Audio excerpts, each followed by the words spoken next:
The terminal was packed, buzzing with the usual chaos of travelers rushing to catch flights. My business partner, James, and I had just wrapped up a major deal overseas.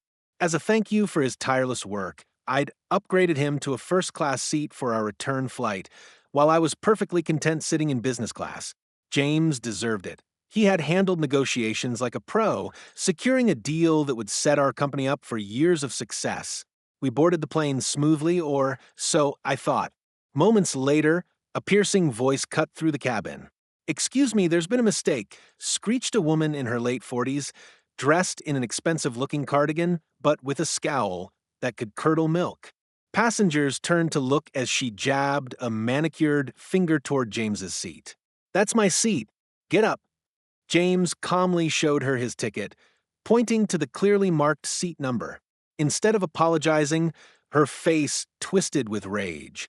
"I always sit in first class on this airline," she shouted. "They must have bumped me by accident. Move before I call the crew."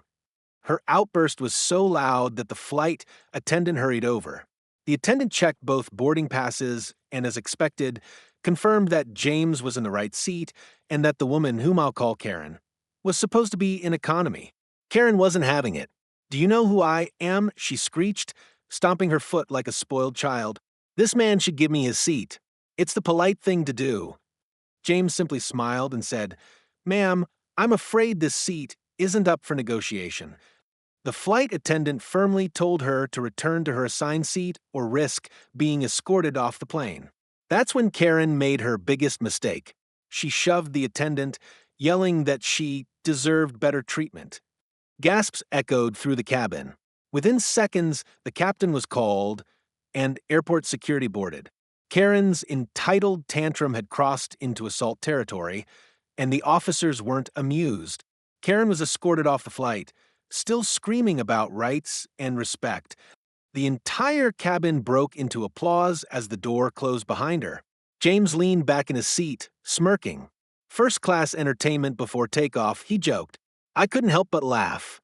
Karen had boarded expecting special treatment, but in the end, she left with nothing but humiliation and a lifetime ban from the airline